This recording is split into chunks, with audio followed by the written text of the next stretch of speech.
início aqui porque eu não sei, né, quanto tempo eles vão permitir, né, que a gente fique online.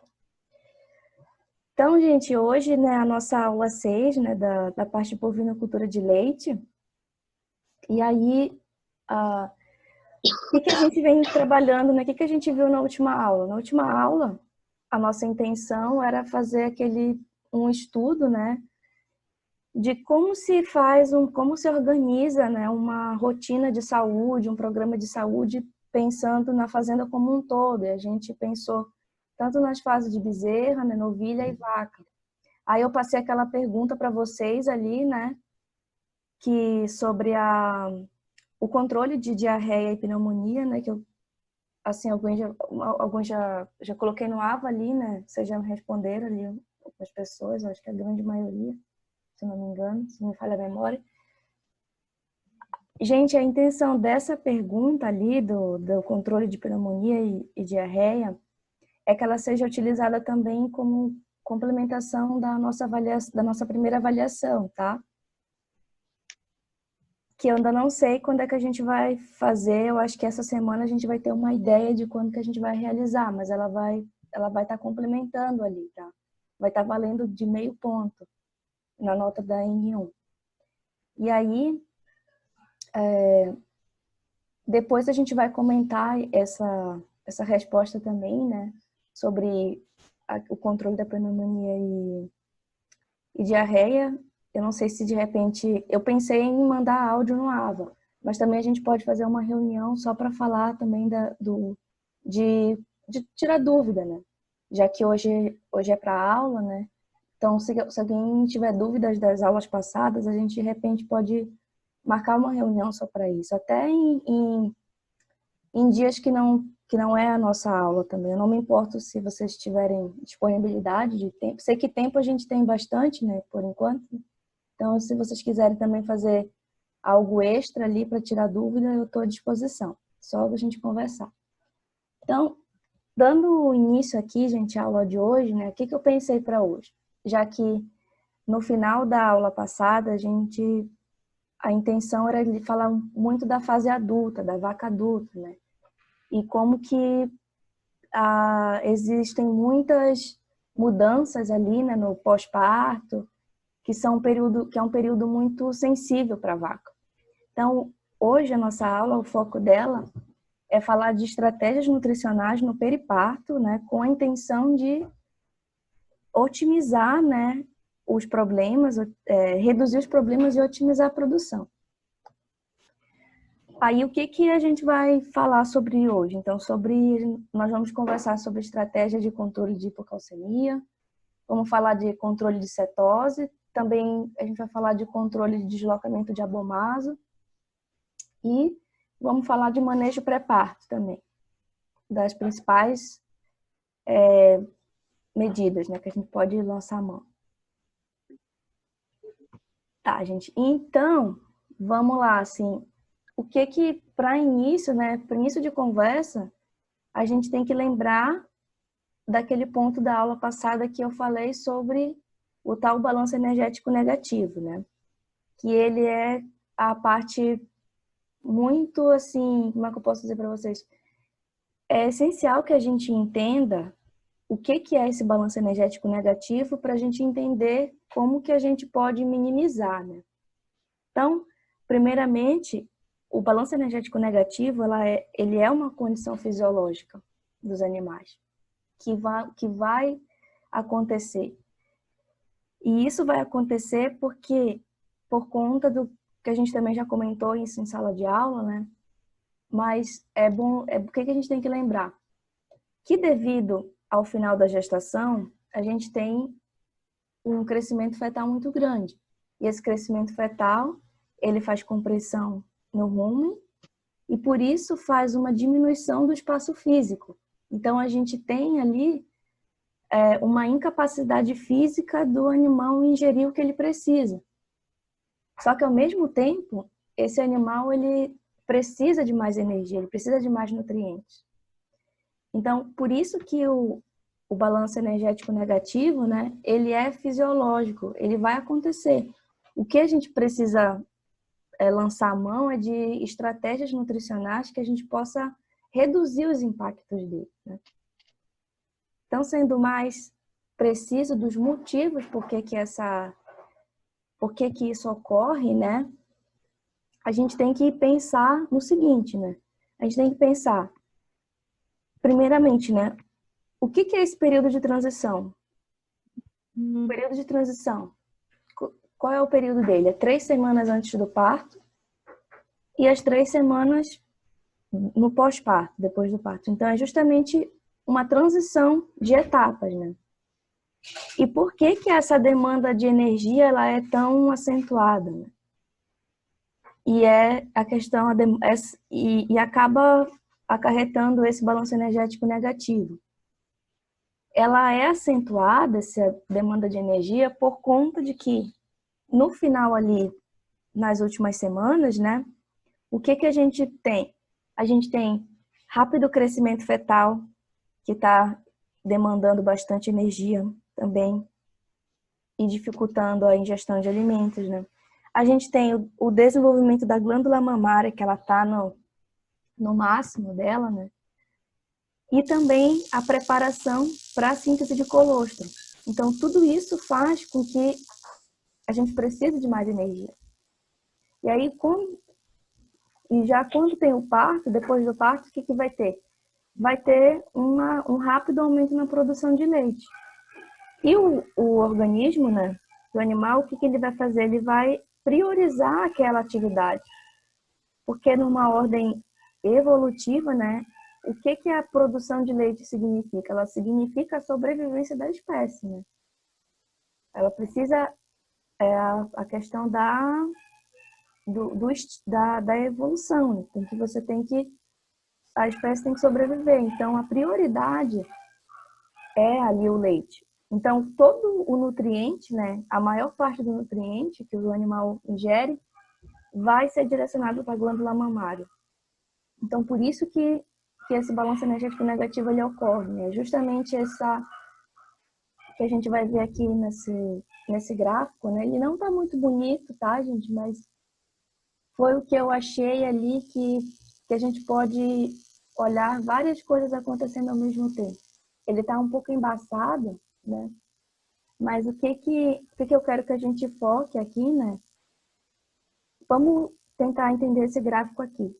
Esse gráfico, né, ele está mostrando ali a lactação. A gente divide a lactação em 3 etapas ali, né? Início da lactação, meio da lactação, final da lactação e depois ali tem o período seco. Mas vamos focar aqui só na parte da lactação. O que é interessante de olhar nesse gráfico, né? Embaixo ali no eixo X é a duração de meses, né?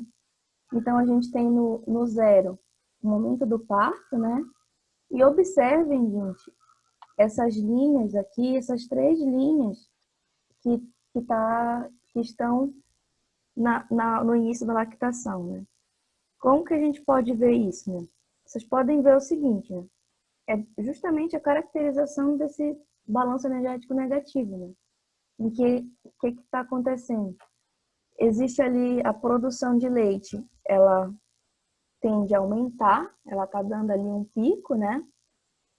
Até ali está começando ali o pico da lactação, por uma coisa de literatura, se fala ali que é de 60 dias a 70 dias ali depois do parto. Então nesse momento aqui ela está atingindo, ela está indo para aquele pico, então ela tem aquele aumento brusco.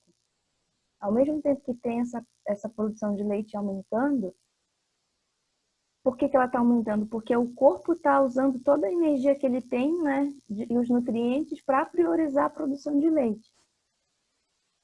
Mas aí, como a ingestão do alimento ela não é, muitas vezes, eficiente, o que acontece é que o animal vai ter que usar da reserva dele para suprir aquela exigência. E isso vai fazer com que o peso do animal, ali, um monte de vaca vai emagrecer. Então, esse período aqui, por isso que a gente tem aqui animais, né, chegando ali dos 2 meses, 15 dias depois do parto, 20 dias, começa a ver os animais bem magros, né? E isso é uma coisa normal. Os animais, eles vão perder peso ali nessa etapa. É natural que ele vá perder peso. Né? O que a gente tem que minimizar é que e assim que possível esse animal saia, né? Ele volte ali. À medida que ele começa a ingerir, de 2 meses, vocês começam a ver que a ingestão de alimentos, né, devido a o que aconteceu, o útero evoluiu, né, e o rumen já consegue ter o seu espaço de volta, então ele consegue ingerir mais alimentos. Então o animal para de perder peso. Então isso que a gente tem que pensar nesses 3 fatores, né? É a perda de peso ali, que acontece em função que o animal está mobilizando as suas reservas de energia, né? A produção de leite aumentando e a ingestão de matéria seca. Então, isso aqui que é interessante da gente enxergar nesse gráfico por hora, né? Tem outras coisas aqui, mas nesse momento eu quero que vocês foquem principalmente nesse início da lactação. E assim a gente entenda, né, o porquê que é tão desafiante. Além de essa questão da redução de consumo, né, e muita produção de leite, o animal, devido a muita mudança metabólica, ele está passando por uma série de adaptações fisiológicas, e isso também faz com que a imunidade caia, tá? Então, por isso que esse período, gente, ele também, não sei se vocês já ouviram falar nesse pesquisador que ele é brasileiro, só que ele mora na Flórida. Ele faz muita palestra assim na Milk Point, em canais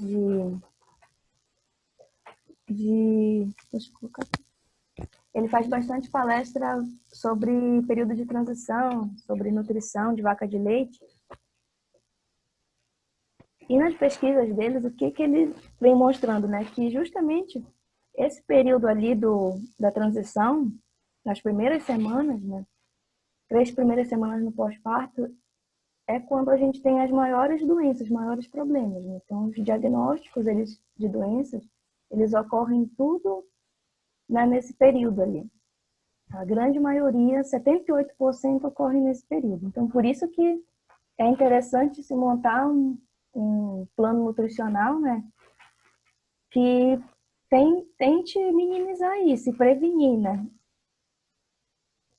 Lembra que eu falei para vocês que quem trabalha com nutrição, né, por exemplo, os zootecnistas, né, tem uma formação muito voltada para a nutrição. Né?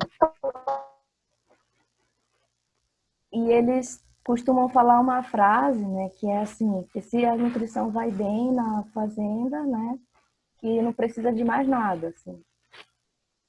E claro que não é verdade que a gente precisa também dos outros profissionais, né, de veterinário, de agrônomo, dependendo assim, a gente precisa das outras áreas de suporte, mas a gente não pode negar que realmente a nutrição, ela é como se fosse ali o coração da produção de leite, né? Então, e nesse período, então, do pré-parto, a gente tem que ser o mais estratégico possível.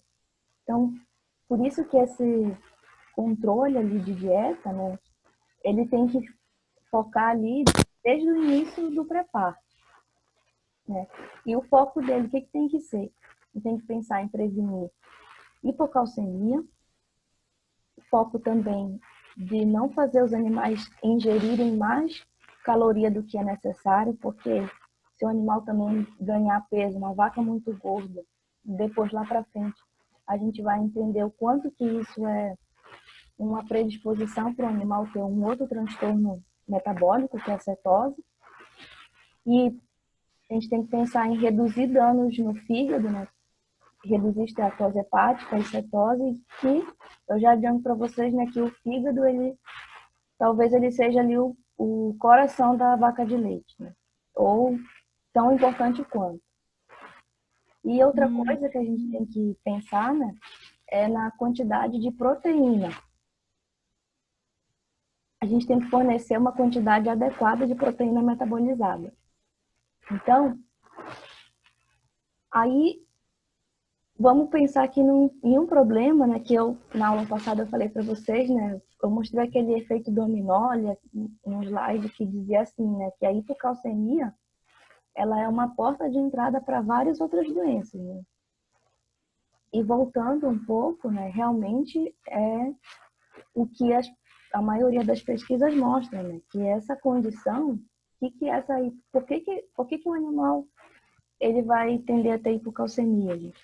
Por conta da questão principalmente da produção do colostro, né?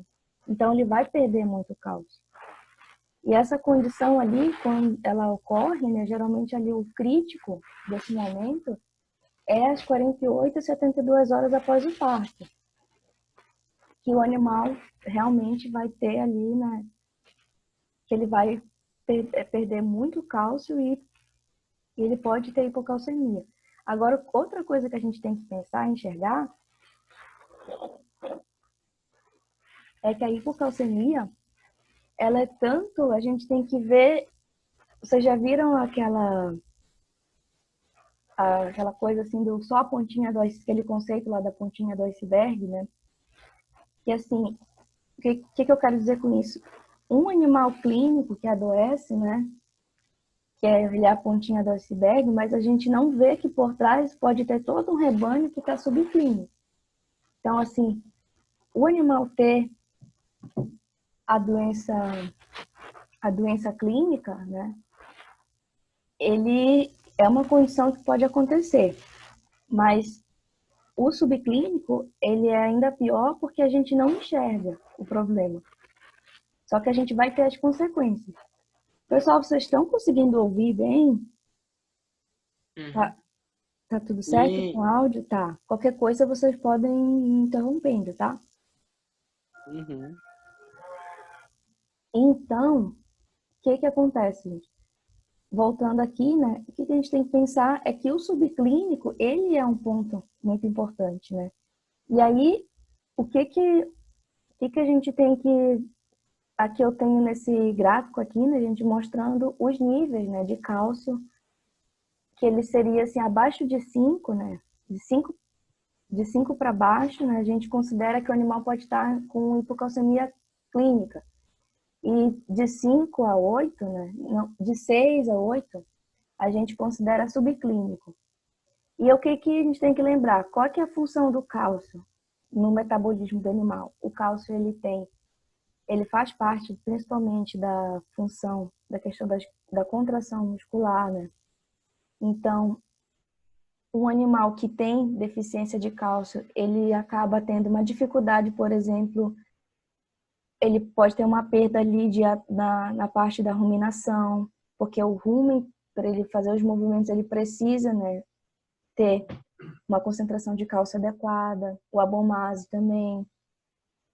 Para fazer a expulsão da placenta, né, a gente também precisa ter uma quantidade de cálcio que se a gente não tem esse cálcio circulando, a gente pode ter essas consequências, né? E aí, lembrando, se a gente tem, uma vez que a gente teve dificuldade de expulsar a placenta ali nas primeiras 24 horas, 12 horas, né? 16, 24 horas, ela não está conseguindo expulsar. E aí aquilo vai ficando. Aí qual é que é a tendência que aconteça, né? A tendência é que o animal possa ter metrite depois, devido que a placenta ficou ali muito tempo.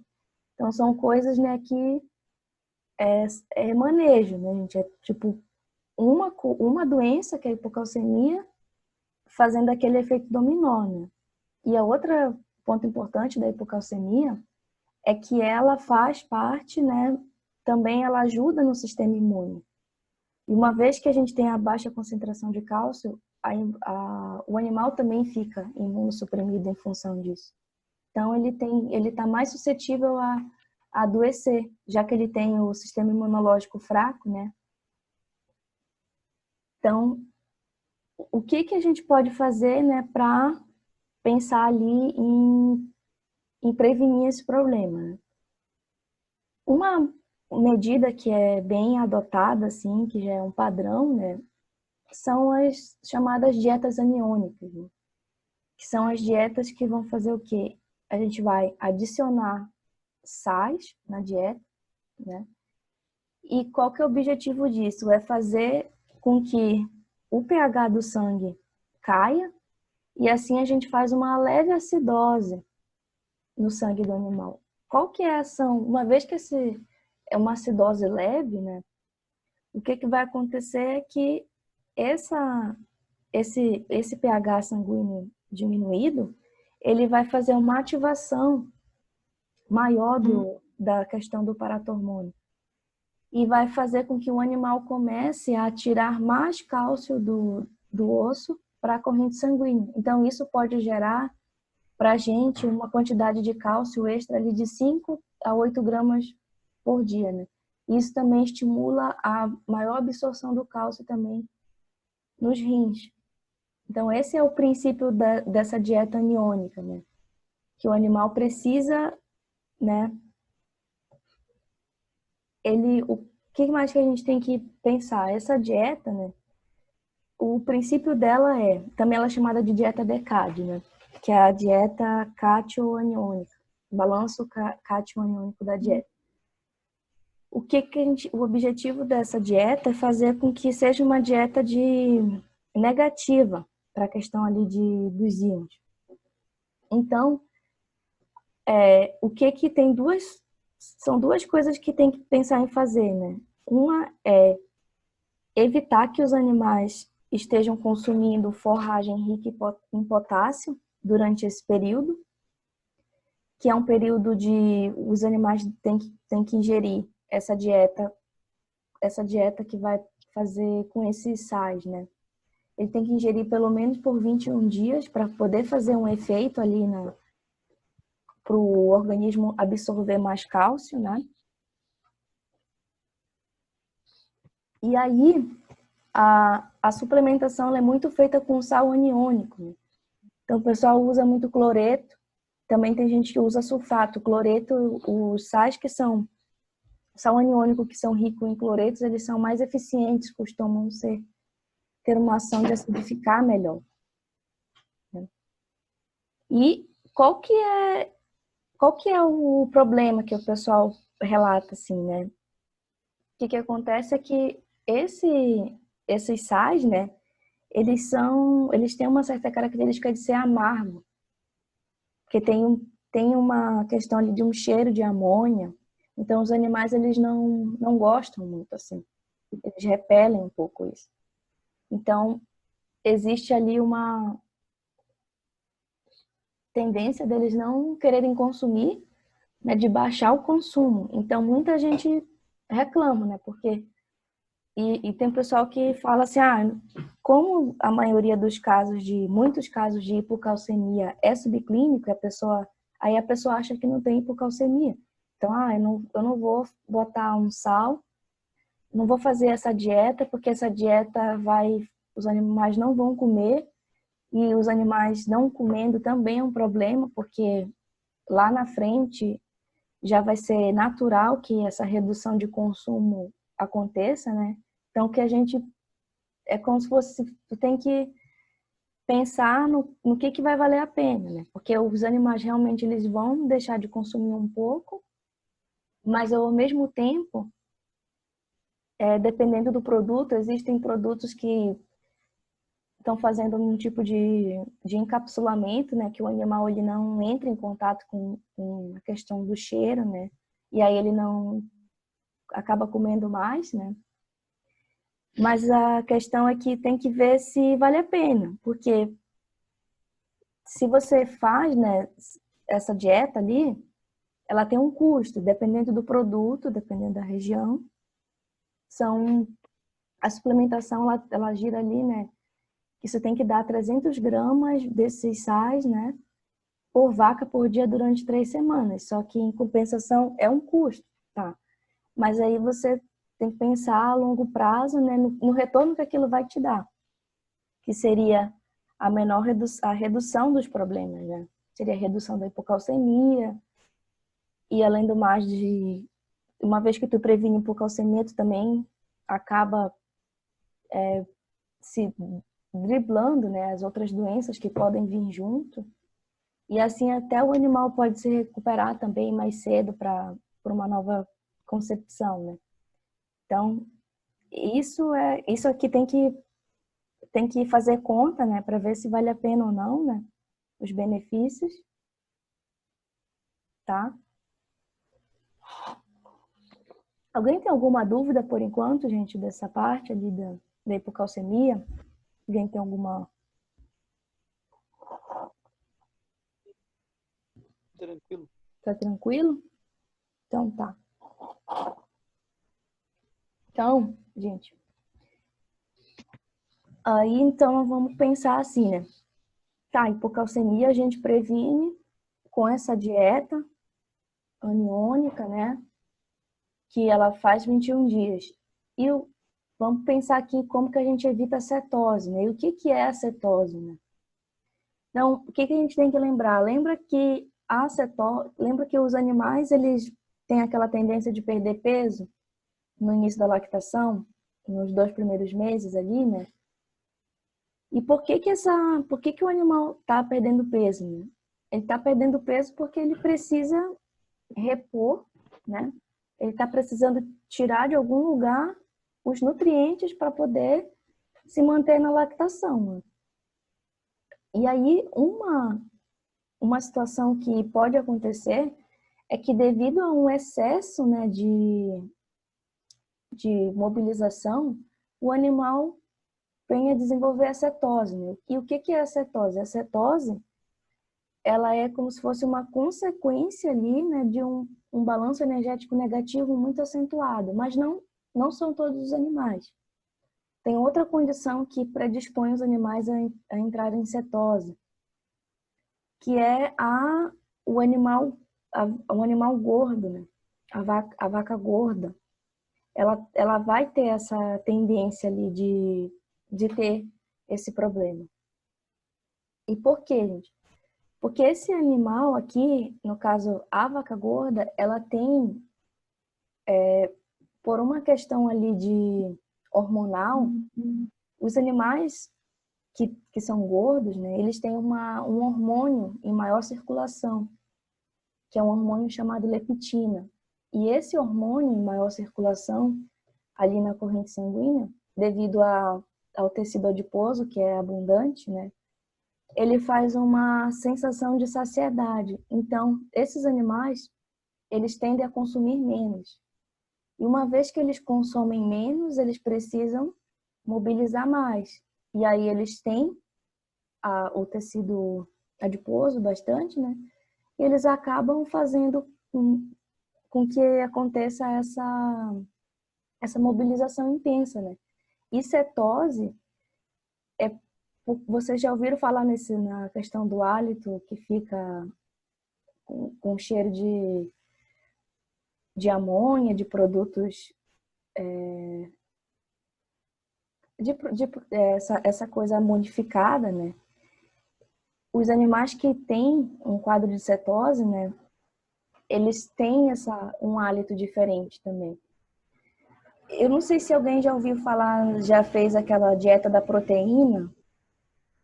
Vocês já ouviram falar dessa dieta que muita gente fazia um tempo atrás, né? Nunca ouvi. Vocês não viram? Quem quer perder muito peso, né? E rápido, o que eles fazem? Eles comem as pessoas, os humanos, né?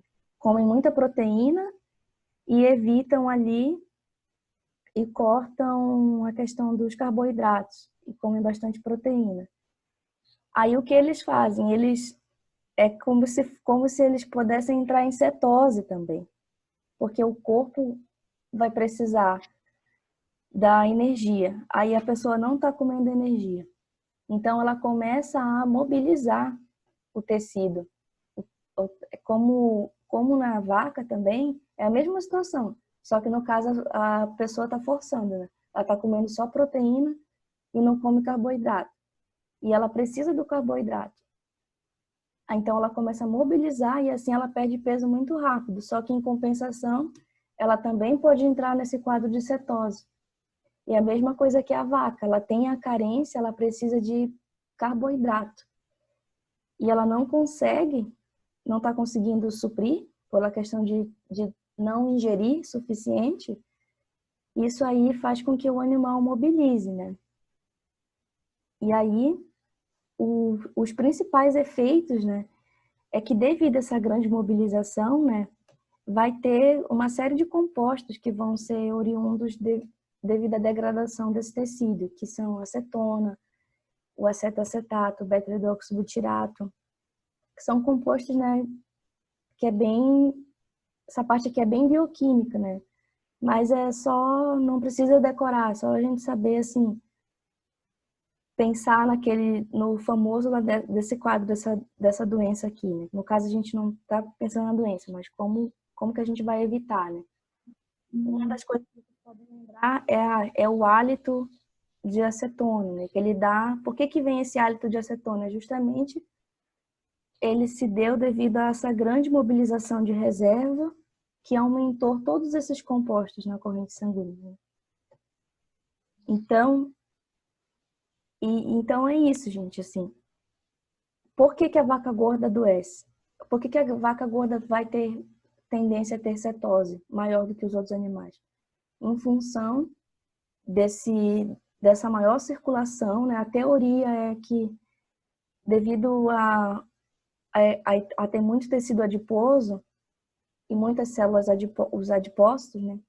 Eles têm essa maior circulação desse hormônio chamado leptina. E isso faz com que os animais não comam, eles se mantêm em saciedade, eles ingiram menos, né? E por isso a gente tem esse quadro. Então, mostrando aqui para vocês, né, nessa parte de baixo aqui do slide, por isso que vai ocorrer essa grande mobilização de energia, né? E aí, qual que vai ser a consequência? Vai ser a lipólise, que é a quebra do tecido gorduroso. E essa quebra de tecido gorduroso, ela vai gerar a liberação de ácidos graxos não esterificados. E quem é que vai fazer a remoção desses ácidos graxos não esterificados que foram gerados devido à mobilização? Aí por isso que aí vem aí o papel do fígado, né? Por isso que o fígado é tão importante. Então, o fígado ele pode ter 3 ações diante dessa situação, né? Quando o animal está mobilizando muita energia, tem a lipólise e tem muito ácido graxo, né? Ele pode pegar esses ácidos graxos que estão ali em circulação e ele usa para produzir, oxida esse ácido graxo para produzir energia para o próprio fígado trabalhar.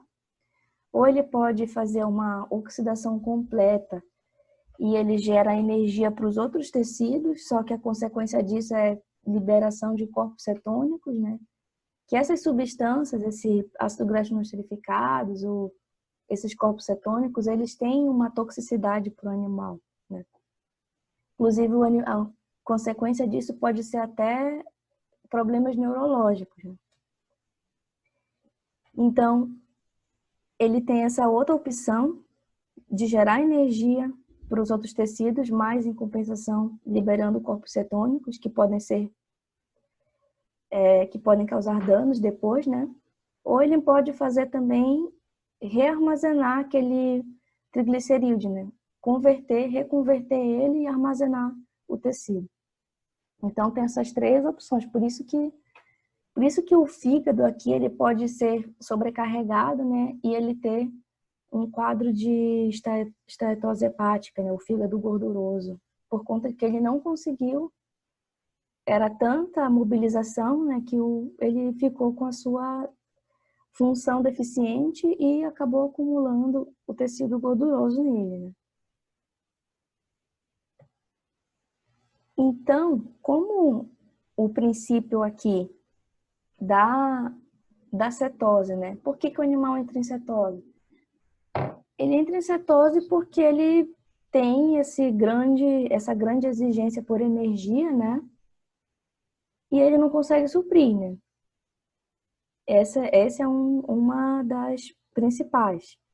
E aí, se a vaca for gorda, imobiliza e piora tudo o balanço energético, né? Então, uma maneira de pensar em evitar, né, a cetose é através de aumentar o nível de energia desses animais. Então, o que pode se pensar em fazer? Pensar numa mudança da relação volumoso concentrado da dieta. Então, aumentar mesmo a quantidade de concentrado na dieta. Isso pode ser feito de qualquer jeito? Não. Não dá para mexer na dieta assim, de uma forma brusca. Por quê? Porque que a gente tem que pensar, o ruminante, né, como o nome fala, né, ele rumina, né, e ele rumina, para que ele tenha essa função, existe toda uma população, uma microbiota que está no rumen, que ela faz a função da degradação dos alimentos, né? E essa população microbiana, ela depende muito ela vai ser moldada, né, de acordo com a dieta do animal. Então, quando o animal come muito volumoso, ele tem uma microbiota adequada para digerir uma maior concentração de volumoso, que é uma digestão mais lenta. Por ser uma digestão mais lenta, os ácidos que geram da digestão, eles são absorvidos mais lentamente. Diferente quando você põe um concentrado, por exemplo, que ele é algo que é mais rapidamente digerido, né? Então você precisa de diferentes micro-organismos ali para lidar com esse concentrado, para fazer a digestão. Como é uma digestão mais rápida, vai gerar um acúmulo de ácidos ali, e esses ácidos eles precisam ser absorvidos pelas papilas ruminais. Então, existe isso que a gente tem que pensar. Quando a gente pensa, vamos evitar cetose, então vamos colocar concentrado na dieta, está tudo resolvido. Pode ser uma grande cilada, porque a gente pode estar, inclusive, ocasionando ali uma situação de acidose muito fácil, né? Se a gente não tiver esses devidos cuidados de pensar que essa relação de volumoso concentrado, ela pode ser alterada, mas ela tem que ser alterada aos poucos, né? Então, desses princípios, né? Vamos pensar aqui nessa estratégia, né? No acréscimo de carboidrato não estrutural, né? Que, em outras palavras, né, a gente aumentando ali também o nível de energia na dieta, né? O nível de carboidrato. A gente tem que pensar, vamos tentar faz a adaptação da microbiota ruminal, né? Ao mesmo tempo que a gente tem que dar um tempo para as papilas ruminais se adaptarem. Porque o que vai acontecer aqui, se a microbiota já está adaptada e se a papila ruminal tem condição de absorver mais ácido graxo volátil, a gente tem essa seguinte situação. Por exemplo, um exemplo aqui, se a gente aumenta aqui, né, a proporção de amido na dieta. Então, o amido, quando ele é rapidamente digerido, né, ele aumenta a fermentação ruminal, aumentando essa produção de ácido graxo voláteis, né, que ela é a digestão do amido, né? Foi o que gerou ali, quando fermentou o amido, gerou uma série de ácidos graxos voláteis, né? Um dos principais que é gerado é o ácido propiônico. E qual que é a grande importância do ácido propiônico para a vaca leiteira? É que a glicose que a vaca usa, né? Lembra que a glândula mamária, ela requer muita energia, ela requer muita glicose. Mas a glicose que a vaca leiteira vai usar, ela advém desse ácido propiônico. Então, a gente precisa de uma quantidade de ácido propiônico sendo produzida, porque o fígado, mais uma vez aqui o fígado sendo, né, muito importante ali, um papel principal dele, né? Ele vai fazer o quê? Ele vai sintetizar a glicose a partir do ácido propiônico. Então, por isso que essa é uma maneira de você evitar acidose já, gente. Evitar a cetose, né? É quando a gente consegue dar esse suporte para o animal, né? Através da dieta.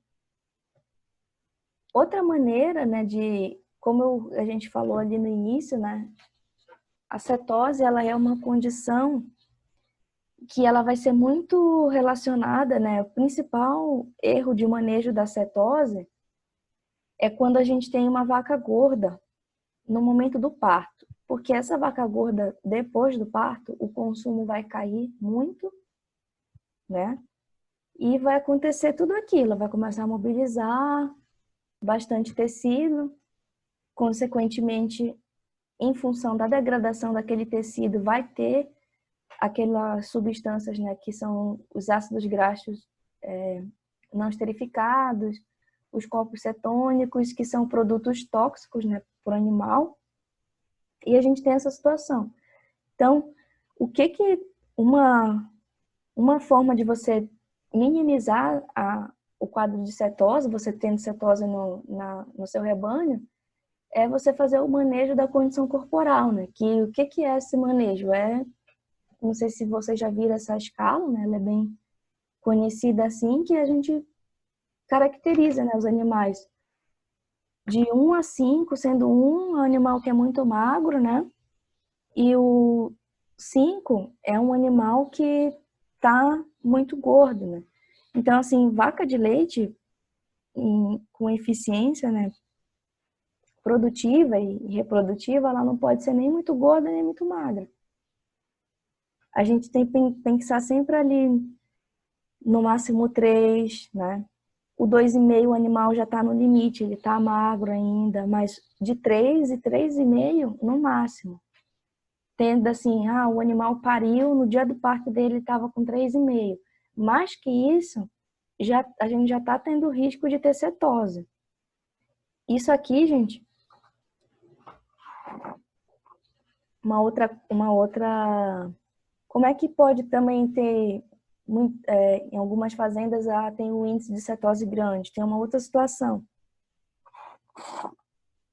que é o seguinte: uma vaca que tem baixa eficiência reprodutiva, vamos dizer, ela ficou muito tempo para emprenhar. Então, o período seco dela ali para ela finalizar, né?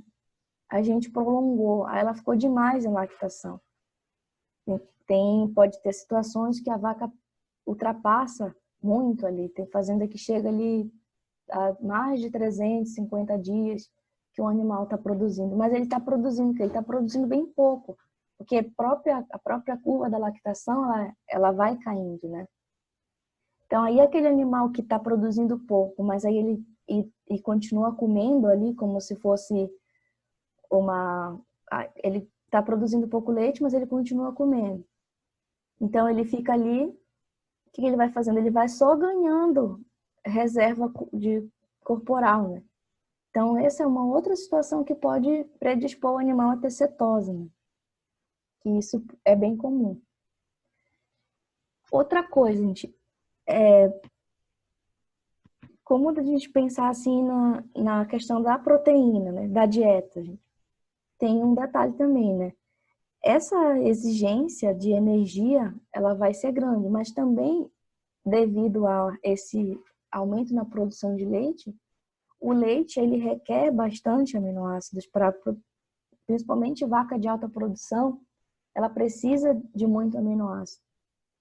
Então, o corpo também ele começa também a mobilizar as suas reservas a nível de proteína para suprir isso, né? E isso também acentua ali o balanço energético negativo. E aí uma das medidas que a gente pode pensar em fazer, né, é através da utilização de aminoácidos essenciais. Isso aí já é um pouco mais caro, né? Não é uma situação que tem que se pensar também no momento de fazer, se é todo um animal que vale a pena. Mas qual que é o princípio aqui dos aminoácidos essenciais, né? É que a gente tem que lembrar aqui um pouco da parte da digestão da proteína, a proteína bruta que a gente coloca na dieta. Vamos pensar assim que na hora que ela vai ser digerida, né, de uma forma, como é que a gente tem que enxergar? A proteína bruta da dieta, né, ela é digerida e absorvida em duas etapas, né? Ela tem aquela parte de proteína que vai ser degradável no rumen e vai ter a proteína não degradável no rumen, que ela vai passar e ela vai ser absorvida a nível intestinal. Essa parte da proteína que é absorvida a nível intestinal, ela vai ser direto utilizada para a produção de leite. Então, fazendas, por exemplo, que são bonificadas na questão de sólidos, talvez seja interessante fazer essa suplementação de aminoácidos essenciais, porque você colocando eles na dieta, eles têm um outro princípio, que é o princípio de ser aminoácido protegido. Aí o que significa isso? Significa que esses produtos, pensando aqui nesses dois principais aminoácidos, que eles são considerados muito importantes para vaca de alta produção, que é a lisina e metionina.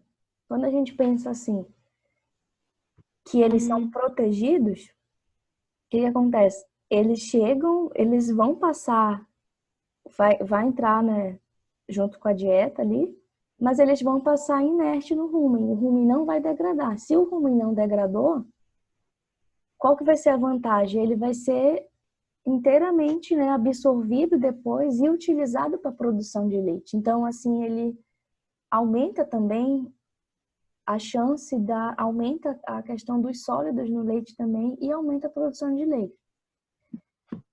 E qual que são as outras vantagens, né, que tem de utilizar esses aminoácidos essenciais?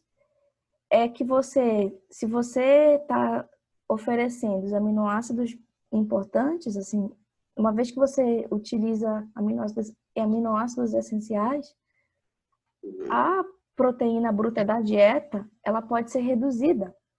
Então, isso ali vai reduzir um pouco do custo, né?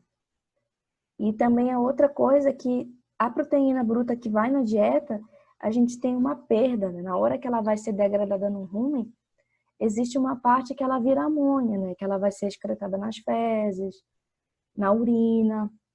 E quando você utiliza aminoácido essencial, você também otimiza isso. Então, você reduz a proteína da dieta e também acaba tendo uma menor perda ruminal.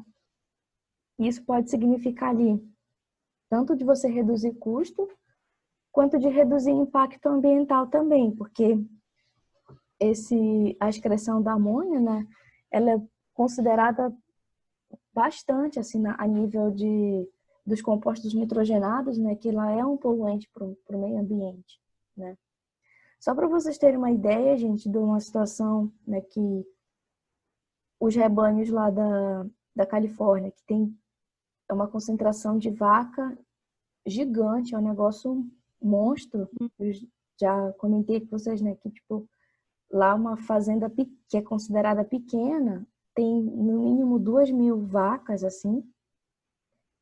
E por uma questão de uma grande concentração de animais num espaço pequeno, porque é tudo confinado, essa concentração de amônia ali no solo, ela já ultrapassou o limite permitido lá nesse estado muito, num sentido assim de que acabou essa concentração de amônia grande, ela acaba que, por estar descontrolado lá, em função de muitos animais, ela acaba que vai permeia no lençol freático. E lá não pode nem tomar água da torneira por conta disso, por conta desse grande nível de composto nitrogenado que tem, em função da grande concentração de animais. Então, tem essa questão do impacto ambiental. A amônia, ela tem esse apelo aí, tá? Tanto de você reduzir, dela ser...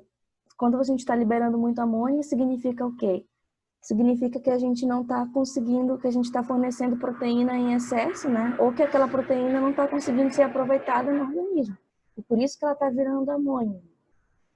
Então, isso aqui que a gente tem que otimizar, né? Outra coisa, gente, aqui, pensando pensando na cetose, né? Que a gente precisa de energia, existe uma outra maneira que que também é bastante utilizada, que é utilizar um composto chamado propilenoglicol. Esse composto, gente, ele é muito utilizado assim na questão de dar via oral para os animais mesmo, porque se colocar na dieta, ele não tem uma boa aceitação na parte dos animais, não tem essa ingestão, não gostam, né?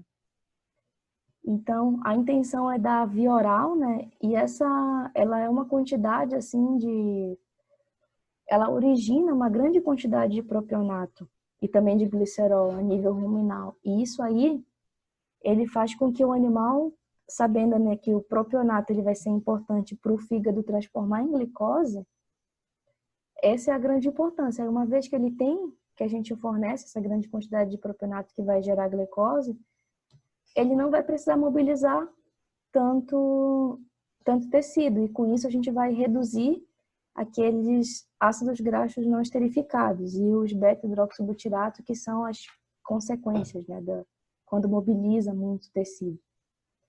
Então, por isso que esses precursores são bastante utilizados, né? Não sei se vocês já viram esse produto, né? Tem essa que chama de drench, né? Que é você fornecer ali o drench, ele é como se fosse ali ele tem a grande quantidade ali dele ali de propilenoglicol, né? Mas ele também tem outras substâncias ali, alguns minerais que ele é muito utilizado na vaca recém-parida, né? Então, é muito comum ter assim é um quadro meio que básico ali, né? Uma vaca tá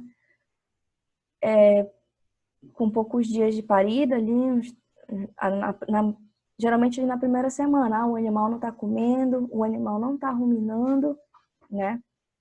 E aí, o que acontece? Tem ali uma grande chance, né, desse animal poder ter até deslocamento de abomaso, né? E por que o abomaso vai deslocar, né? Depois lá, eu vou mostrar umas fotos para vocês que vai explicar um pouco mais. Mas aqui, uma coisa que a gente tem que pensar é o seguinte: o rumen, pensa que saiu, à medida que o útero vai evoluindo, né? O útero ele vai ganhando espaço novamente, né? Só que acaba que nesse período, né, que o útero está evoluindo para o seu tamanho normal e a vaca não está comendo, não está conseguindo comer o suficiente ainda, né? A gente tem um espaço ocioso aí. E aí a vaca que está sem comer, ela pode fazer com que o fato da vaca estar sem comer e, por exemplo, ela está com hipocalcemia subclínica, então ela faz menos contração na nível o rumen, o abomaso, e aí a gente pensa assim que toda essa situação daquele espaço ocioso e de ter pouca atonia, né, e de ter pouca motilidade ali na questão dos movimentos ruminais e também de abomaso, se a gente pensar de uma forma assim, a gente entra ali, tenta colocar, sei lá, põe aquele animal para tentar comer uma ração ali, dá uma quantidade de energia grande, aquele animal começa a comer só aquela energia, sei lá, ingerir uma quantidade grande de ração ali, e aí essa ração ela pega e ela é prontamente, né, ela é prontamente degradada e gera uma grande quantidade de ácido ali.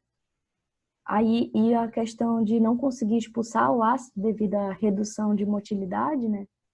Isso tudo faz com que o abomaso ali cheio de gás, ele vai virar um balão, né? E com aquele espaço ocioso ali, que o rumo ainda não está ocupando o espaço dele, aí ele acaba tendo essa possibilidade de deslocar, né? Então, por isso que o drench, ele é utilizado como uma medida de você consegue reduzir o deslocamento de abomaso porque você preenche, né? Você enche aquele espaço. Aí tem outros benefícios, né? Que se fala que você fazendo isso, né? Tem gente que relata um aumento na taxa de concepção, porque aqueles animais eles vão se recuperar mais cedo, vão entrar em reprodução mais cedo, pode aumentar a produção, além de prevenir cetose, né? Então, aqui, gente, eu deixei um link para vocês de um vídeo, né, de como que eles fazem essa administração ali oral. Tem uma outra, gente, eu deixei um outro link aqui, que é uma receita de caseira de drench, tá? Que é da Embrapa Gado de Leite, né? É bem interessante depois vocês olharem. E eu vou falar um pouco para vocês aqui do deslocamento de Amomás, né? Só porque a gente pensando, né, que ele é um problema que pode ser evitado, né? Mas só para caracterizar, porque para a gente ter noção, né? Não sei se todo mundo já tem uma certa conhece esse termo, né? E sabe o que é, né? Então, o deslocamento de Abomasa, ele é caracterizado quando a gente tem uma grande quantidade de gás acumulado dentro da Abomasa, né, por algum motivo, uma digestão mal feita ali, redução da motilidade, tem vários, né, razões ali. E ele é muito comum, então, acontecer ali, né, no início, né, do, do pós-parto, e ele é bem recorrente, né? Então, o que nem assim, a gente pensando que quando a gente pensa na dieta, né, no equilíbrio da dieta, a gente tem que pensar nisso, assim, ó, uma vaca de alta produção, né, a tendência que tem ali é oferecer o quê? Uma grande quantidade de concentrado, né, de silagem de milho, para ela ter mais energia, para poder para poder ter mais energia para usar para lactação, né, para produzir leite. Então, existe essa tendência, né? Só que se você não utilizar uma quantidade mínima de fibra, né? Que isso vai ficar para outra aula esse conceito, né? Que é a fibra efetiva, mas só para dizer o que seria essa, para adiantar um pouco, qual que é a função dessa fibra aqui? É ela manter ali, né? A fibra efetiva, essa fibra ela teria que manter ali a questão do alimento, da digestão ser mais lenta. E com isso o pH ser mais equilibrado também. E não fazer com que ocorra um acúmulo de ácido, né? Porque se a gente tem essas situações aqui que pode propiciar um aumento do acúmulo de ácidos, né? E o alimento, como ele é rapidamente digerido, ele fica pouco tempo no rumen, já que tem pouca fibra. Então, ele vai direto para o abomaso. Aí, o abomaso não tendo... Se o animal está na questão de ele tem uma hipocalcemia, e lembrando, a grande maioria das hipocalcemias, elas são subclínicas. Então, assim, você não vê o problema, né? Você começa só a ver as coisas estourando depois. Então, aí dá essa atonia. E aí, por isso que aquilo começa a dilatar, né? Então, tem essa fermentação, a produção de gás e o acúmulo do material, né? Da ingesta que ficou ali. Então, isso aqui é bem característico, né? Por isso que pode acontecer, né? E aí tem a questão de que tem os fatores, né, que podem acometer, assim, animais mais velhos, eles tendem a ter mais problema, né? A questão dependendo do qual que é a estação do ano também, tem algumas estações do ano, devido à questão da forragem, se tu não está tendo uma forragem que ela tem uma quantidade de fibra que é interessante para poder fazer a digestão mais lenta, você tá também, é um dos fatores também que podem, né? Produção leiteira, vaca que produz muito, geralmente, né? E são todas essas doenças, né? Quando a gente pensa em hipocalcemia, a gente pensa em cetose e deslocamento de abomaso, a gente tem que ver que elas se juntam, né? Isso é bem comum. Então, o que a gente tem que pensar, né? Só no quanto que essas coisas estão aqui relacionadas, né? Pensando aqui na questão de como que aconteceu aquela, se você não tiver um controle da dieta adequada, né? Você fazer alguma coisa que propicia o acúmulo de gases, que leva àquela distensão, somado com pouco tono de musculatura, isso tudo vai propiciar, né, com que o abomaso fique cheio de gás, né? E com isso ele possa querer flutuar, né? Porque ele vira como se fosse um balão, né? Então aqui tem alguns esquemas, né? Mas assim, é tudo mais ou menos a mesma ideia, né? É a dilatação, o acúmulo do gás, combinado, né, com a questão da hipocalcemia. E o que geralmente acontece, né? Essa aqui, gente, ó, em cima aqui nessa primeira foto, a gente tem aqui como que seria a posição dele normal, né?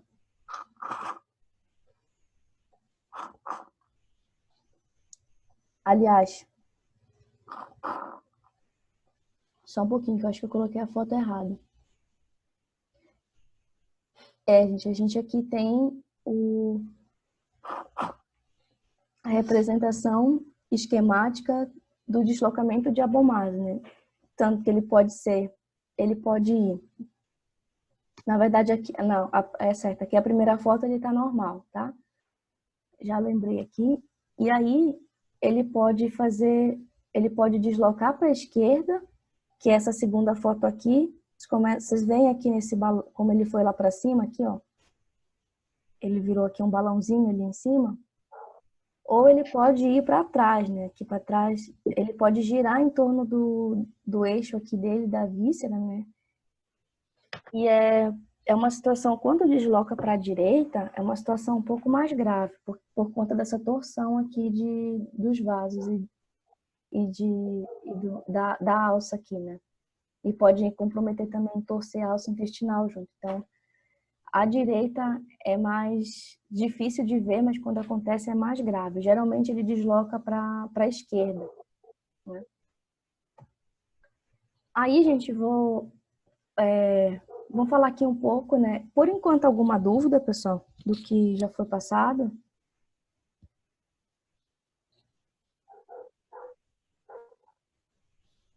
Não? Sem dúvidas? Então, eu vou continuar aqui, gente. Então, falar um pouco sobre medidas que a gente pode adotar no manejo do pré-parto, tá? Então, já que a questão do consumo dos animais, ela é algo que a gente precisa priorizar, né? Já que o animal come pouco, então a gente precisa garantir que o pouco que ele vai conseguir comer ali, né? Não que o pouco que ele vai conseguir comer. Se ele já tem a tendência natural de reduzir o consumo. Então a gente tem que fazer um manejo de uma forma que propicie com que ele não diminua mais ainda. Então por isso a gente tem que evitar, por exemplo, lotes muito grandes, né? Sobrepopulação. E pensar também se, dependendo do sistema que você está utilizando, né? No caso, se a gente está pensando em animais confinados, né? Tem que garantir que os animais tenham tanto disponibilidade de cama, porque a cama depois ela tem, né? Uma vaca leiteira ela precisa ficar ali no mínimo 14. Tem gente que fala desse número de 14 horas deitado por dia para poder ruminar e assim fazer, né? Digerir bem a dieta. Como também a gente tem que pensar tanto que essa sobrepopulação, a gente tem que pensar em disponibilidade de cama, como também espaçamento de coxo, tá? Outra coisa que é importante lembrar é a questão da dieta lá. Lembra a dieta lá da hipocalcemia que a gente falou lá na frente, né? A gente falou A gente começou a conversar pela hipocalcemia, que a gente tem que dar pelo menos 21 dias aquela dieta com os sais para poder fazer a ativação do próprio aquela dieta faz que o próprio organismo do animal consiga depois produzir produzir o cálcio para ele não entrar em hipocalcemia, né? Para ele absorver maior quantidade de cálcio. Só que tem um detalhe, né? Tem algo que acontece, né? Geralmente no verão, os animais eles tendem a adiantar a parto. Então, se a gente deixar para mudar uma vaca de lote para comer 21 dias antes do pré-parto, se for no verão, pode ser que aquele animal vá parir mais cedo e com isso ele não vai comer 21 dias. Então, é sempre bom pensar em trazer um pouco antes, né? Em torno de 25 a 30 dias antes da data prevista do parto, se for nessas situações de verão. Outra coisa é que a vaca tem um comportamento, né, que são animais que vivem ali em grupo, né? Então, quando vai fazer essa mudança de lote, é interessante também deslocar sempre as vacas, assim, pensando em grupo, né? Fazer deslocar de 3 a 5 vacas ou novilha, para que no novo lote elas não sofram tanto estresse social, que chama. Que isso também acaba reduzindo bastante o consumo dos animais, né? Evitar também, gente, que os animais, né, eles tenham que eles sofram estresse térmico, estresse calórico ali, né, durante o período seco. Isso é outra coisa bem relevante, né? E assim, gente, eu trouxe uns dados para vocês de como que as pessoas estão provando, né, que o estresse térmico ele é muito prejudicial para uma vaca. Por exemplo, nesse estudo aqui da Flórida, né, o que eles acharam, o que a gente pode observar, né, que é interessante, que eles estudaram o impacto que o impacto na lactação de uma vaca que sofreu estresse térmico durante 6 a 8 semanas antes do parto, né? Então, quando ele comparou com animais que não sofreram o estresse térmico naquele período, né? Essas vacas que sofreram estresse térmico no período seco, na lactação, elas produziram menos 5 a 7 quilos de leite por dia. Comparado, mesmo que se resfrie depois aqueles animais aqui durante a lactação, ela tivesse ali não tá mais sofrendo o calor. Mas se ela sofreu no período seco, isso acabou impactando na redução da produção de leite quando ela entrou em lactação. Então, esse aqui é bem interessante. E o mais interessante ainda é ver o quanto que, inclusive, tem estudo até medindo o efeito indireto disso. Por exemplo, naquela bezerra que estava na barriga da mãe, né? Então, aquela bezerra que passou pelo estresse térmico ali na barriga da mãe, ela também, em um outro estudo ali, eles também acharam isso, né? Que esses animais, eles nasceram tanto com menor peso corporal, comparado com vacas que não passaram, com bezerras que não sofreram, né, o estresse térmico dentro da barriga da mãe, e quanto que a ingestão da absorção da imunoglobulinas, que é o que vai garantir, né, a imunidade deles quando eles recebem ali o colostro, eles também tiveram uma menor absorção de imunoglobulina. E que depois disso vai impactar no quê? No crescimento retardado da bezerra. Então, ela vai demorar mais a se desenvolver. Consequentemente, ela vai demorar a chegar no peso adequado para a primeira inseminação. E vai ter a idade ao primeiro parto mais tarde. Então, uma coisa que começou lá na barriga pode ter um impacto durante toda a vida produtiva depois do animal. Então, são realmente coisas bem relevantes. Aqui eu trouxe para vocês uma foto, né, mostrando, né, falando aqui quais são as principais ações, né, quando o animal entra em estresse térmico, o que acontece, né? Tipo, fisiologicamente, né?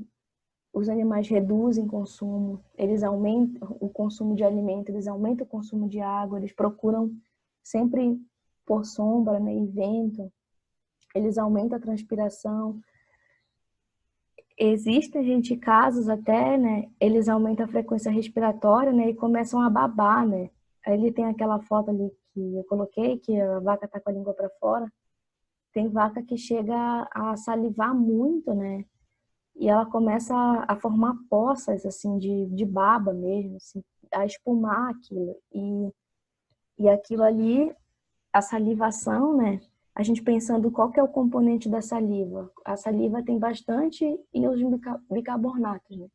E esses íons bicarbonatos, eles têm uma ação, a salivação dos animais tem uma ação muito importante, que é a ação de tamponar o rumen, né? De não deixar o rumen diminuir o pH em função desses íons bicarbonatos. Então, quando o animal perde muito através da salivação, ele pode, inclusive, desenvolver uma acidose. É comum também acontecer. Aí, gente, já estou finalizando, né?